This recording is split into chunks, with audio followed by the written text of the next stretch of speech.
เปล่า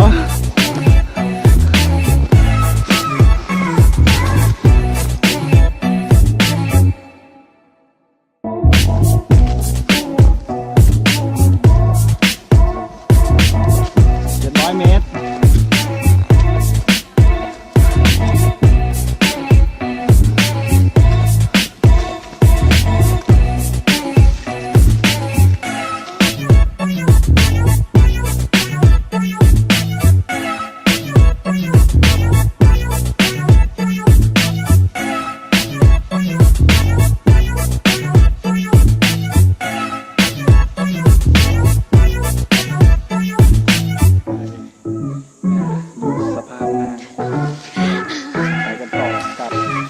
1,000 เมตรหน้า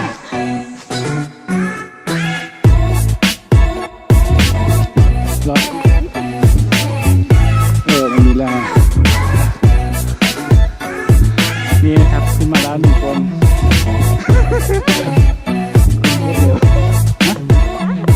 อะไร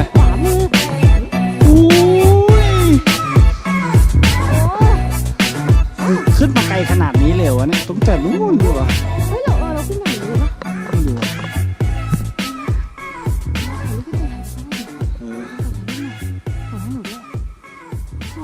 เฮ้ยตรงนี้ทุ่งเขาเหรอ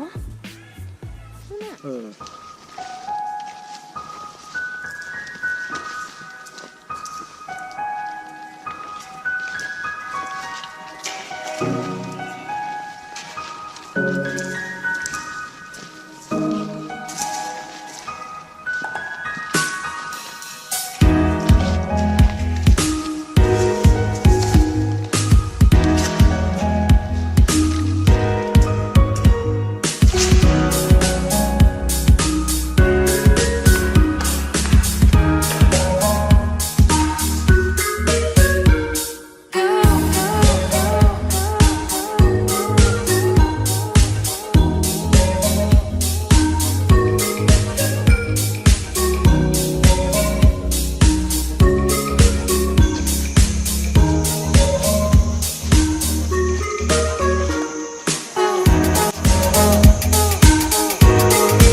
น้ำเมียทำอะไร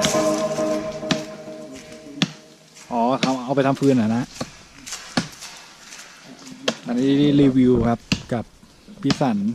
จะพาไป ABC แล้วก็นาเวียนแห่งภูคาตะกี้พูดเหมือนผมมองตาฝ่ายว่าควันจะออกปาก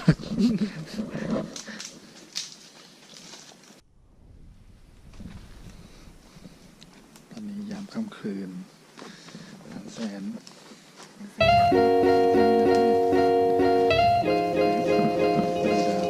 ในเต็นท์สวัสดิ์เช้าวันใหม่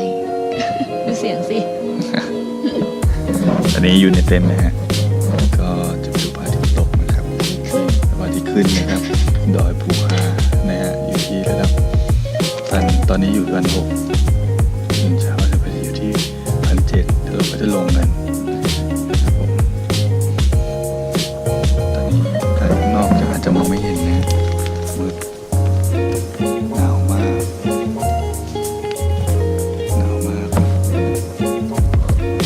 องไม่เห็นบอกเลยว่าสุดยอดมากครับทริปนี้ขาเปขาเดี้ยงกันไปเลย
1,700นะครับหรืออีกไม่นานก็จะถึงแล้วเหนื่อยมากๆเลยดูจากวิวรอบๆนะฮะมันสูงมากเราอ้อมจากเขาลูกนู้นมา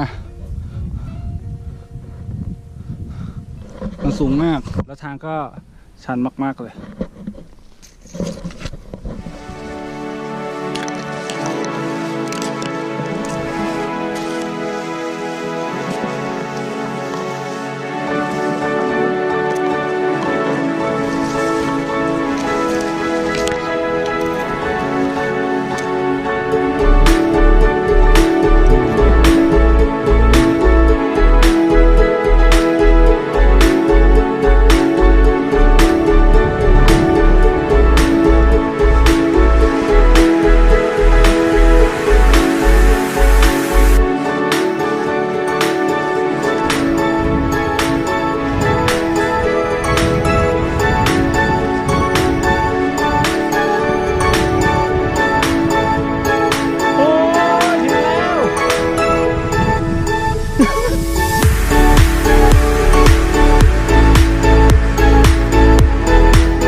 ยอด1,700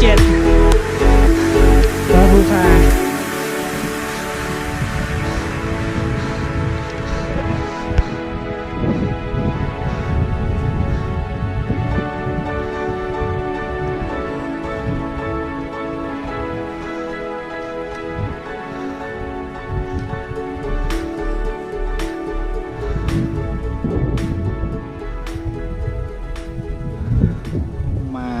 ถึงจุดปลายทางหมู่บ้านศิลาเพชรสยบยอด1,700เป็นที่เรียบร้อยแล้วขอบคุณครับ